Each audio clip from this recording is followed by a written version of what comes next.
I'm just returning from the White House, where I met with the President and the National Security Team, and I want to give you an update on the international community's efforts to implement UN Security Council Resolutions 1970 and 1973 and protect the civilians of Libya.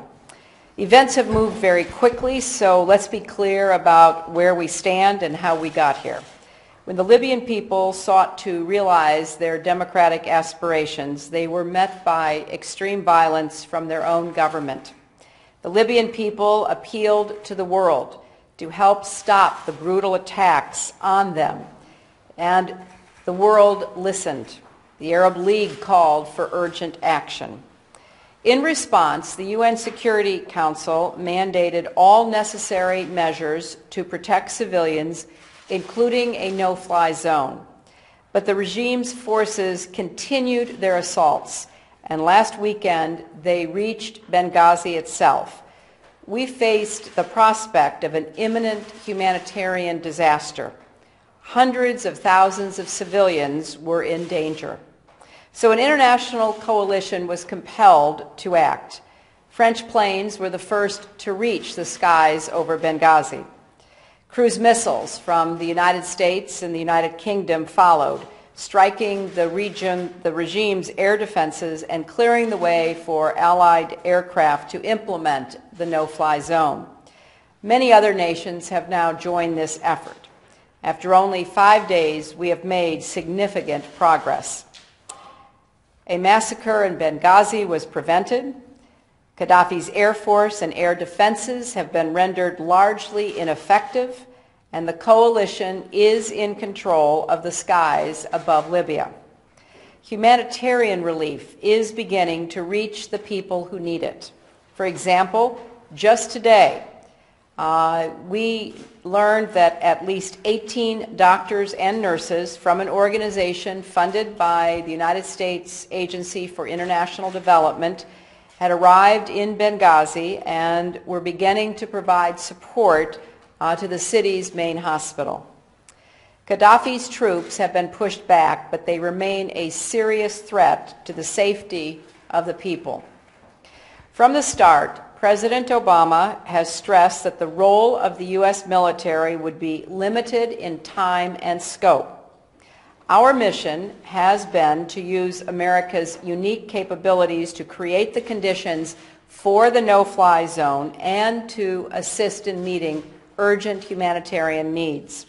And as expected, we're already seeing a significant reduction in the number of U.S. planes involved in operations as the number of planes from other countries increase in numbers. Today we are taking the next step.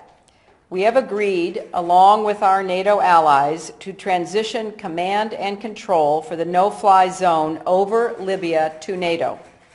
All 28 allies have also now authorized military authorities to develop an operations plan for NATO to take on the broader civilian protection mission under Resolution 1973.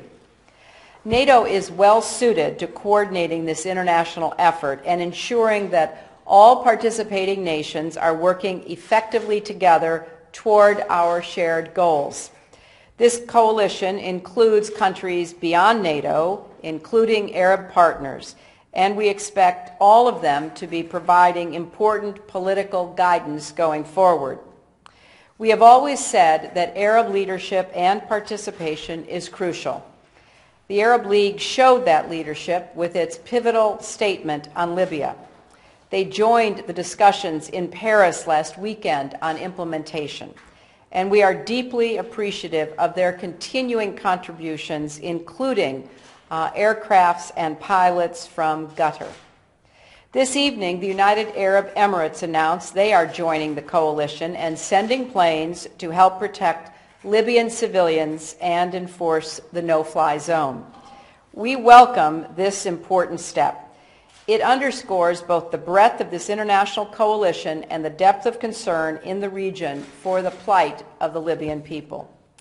In the days ahead, as NATO assumes command and control responsibilities, The welfare of those civilians will be of paramount concern. This operation has already saved many lives, but the danger is far from over. As long as the Gaddafi regime threatens its people and defies the United Nations, we must remain vigilant and focused. To continue coordinating with our partners and charting the way forward, I will travel to London to attend an international conference on Tuesday convened by the United Kingdom.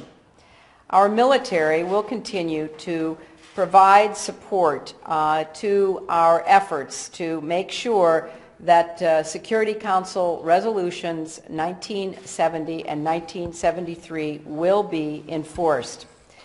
This is an important effort that has garnered the support and the active participation of nations who recognize the significance of coming together in the international community through the United Nations to set forth a clear statement of action to be taken in order to protect innocent civilians from their own government. It is an effort that we believe is very important, and we'll look forward to coordinating closely with all those nations that are participating. Thank you very much.